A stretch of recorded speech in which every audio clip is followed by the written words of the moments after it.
महापुराण की कथा कहती है, महाराज पूर्णिमा का जो चंद्र है वो विशाल काय है और उस चंद्र की पूर्णता में हमारी अभिलाषाएं भी पूर्ण हो। आप आस्था चैनल के माध्यम से जितने लोग कथा सुन रहे हैं, फेसबुक यूट्यूब पर जितने कथा सुन रहे हैं और कुबेरेश्वर धाम में जितने कथा सुन रहे हैं, आप में से कितने लोग हैं जो पूर्णिमा का व्रत करते हैं? जो माताएं करती हो जरा हाथ उठाइए।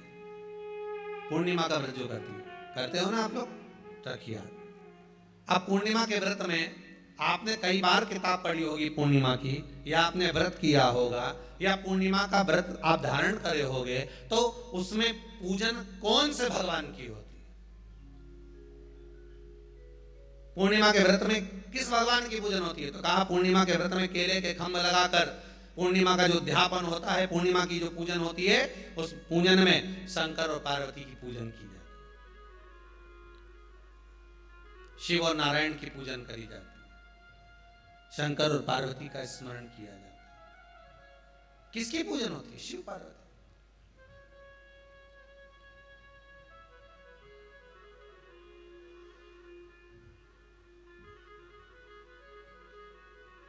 क्यों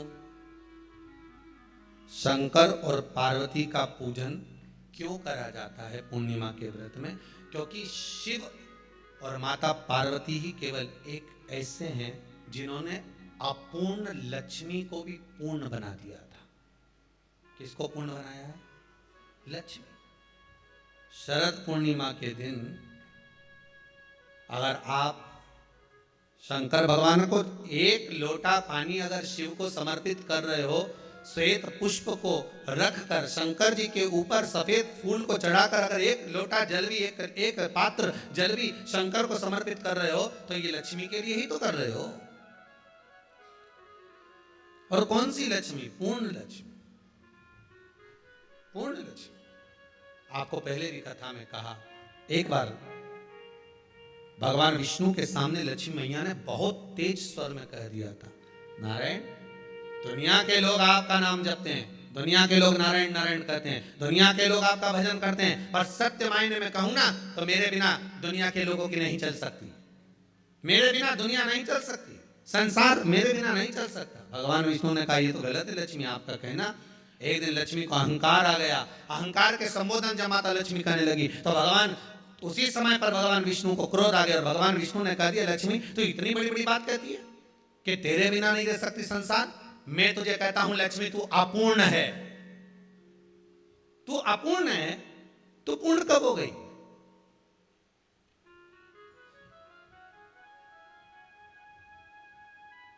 तेरी पूर्णता कहां हो गई? लक्ष्मी की आंख से आंसू बहने लगे। आज आपने मुझे अपूर्ण कहा है, आपको मालूम है आप मुझे अपूर्ण कह रहे हो? आपको ये ज्ञात हो रहा है आप मुझे अपूर्ण कर रहे हो?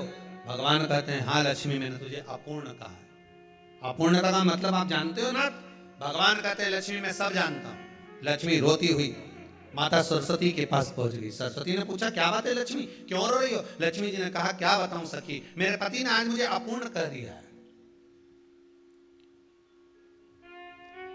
तो क्यों रो रही है तू? अपूर्ण अगर कह दिया, पति ने ही तो कहा है ना, तो क्यों रोना? चल मेरे साथ में। और सरस्वती मैया माता लक्ष्मी को लेकर सीधे पहुंच गई माता पार्वती के यहाँ। माता पार्वती के यहाँ जब पहुंची, माता पार्वती ने लक्ष्मी जी को देखा और सरस्वती को देखा तो पूछा कि बात क्या है, क्या हो गया ऐसा, क्या हुआ, क्या है ऐसा जो तुम दोनों आज मेरे पास में आई? क्या हुआ? पार्वती जी कुछ बोलती, शिव जी का ध्यान माता सरस्वती की ओर और लक्ष्मी की ओर गया और भगवान शंकर जान गए कि आज भगवान नारायण ने लक्ष्मी जी को अपूर्ण कहा है। अब देखें माता पार्वती क्या कर सकती है, इसको पूर्ण बनाने के लिए करेगी क्या? क्या हुआ? माता सरस्वती जी बोली लक्ष्मी को अपूर्ण कर दिया। अपूर्ण कर दिया? हाँ, तो क्या सोचना उसके लिए? इसको मैं अभी पूर्ण बना देती हूँ। माता जगतजननी पार्वती ने गोदी में विराजमान गणेश जी को उठाया और उठाकर लक्ष्मी जी की गोद में दे दिया। ले लक्ष्मी, आज से तू पूर्ण हो गई। लक्ष्मी, आज से तू पूर्ण है। गोदी में जब तक संतान नहीं है तो नारी को लोग अपूर्ण समझते हैं, पर माता पार्वती जी ने संपूर्ण ब्रह्मांड में एक सिद्धता प्रदान कर दी कि अपने गोदी के लाल को, अपने गोदी के पुत्र को माता ने लक्ष्मी की गोद में देकर लक्ष्मी को पूर्ण बना दिया। वो दिन कौन सा था? यही शरद पूर्णिमा का दिन था। कौन सा दिन? आवाज पकड़ लो। यही शरद पूर्णिमा का दिन था। शरद पूर्णिमा का दिन लक्ष्मी को पूर्ण करने का दिन, पूर्ण करने का। केवल अमृत ही नहीं बरसता, शरद पूर्णिमा के दिन लक्ष्मी भी बरसती है। लक्ष्मी, पूर्णिमा के कितने व्रत होते हैं? बोलते जाओ, जरा जल्दी जल्दी बोलो। पूर्णिमा के नारियों को, स्त्रियों को अखंड सौभाग्य के लिए, जो नारी वैधव्य नहीं होना चाहती है, उस नारी को पूर्णिमा के कितने व्रत करना चाहिए? जिस नारी के यहाँ संतान नहीं हो, औलाद नहीं हो, उस फिर निवेदन करूंगा, दुनिया में ऐसा कोई समस्या नहीं जिस समस्या का कोई निदान नहीं। हर समस्या का निदान है, पर निदान किसी दूसरे के पास नहीं, निदान केवल मेरे भोले नाथ के पास में है। आपको अगर किसी समस्या का सफल आनंद चाहिए तो शंकर की शरण में जाओ।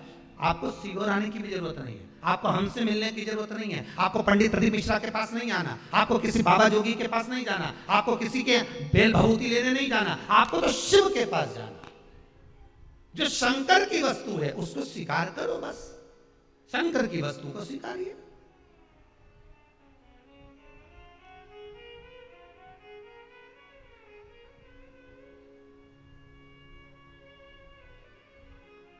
शंकर की वस्तु को स्वीकार करना चालू कर दीजिए। अरे भाई, शिव महापुराण की कथा तो यहां तक कहती है, यहां तक वर्णन कर रही है, जिस व्यक्ति की नौकरी नहीं लगती, सर्विस नहीं लगती, हर जगह पर अप्लाई कर रहा है, बार बार इंटरव्यू देने जा रहा है, लगातार उसको अगर सफलता प्राप्ति नहीं हो रही है तो धतूरा ढूंढो। धतूरा कहीं बाजार में नहीं मिलेगा, किसी वृक्ष से धतूरा तोड़ लिया, कुछ मत चढ़ा, तू शंकर जी के मंदिर में जाकर तेरा नाम और गोत्र बोल और शिव जी को धतूरा चढ़ाना चालू कर दे और बाबा से विनती कर, धतूरा चढ़ाना चालू कर। अब धतूरा कोई बहुत कीमती होता है क्या? बहुत पैसे का मिलेगा क्या?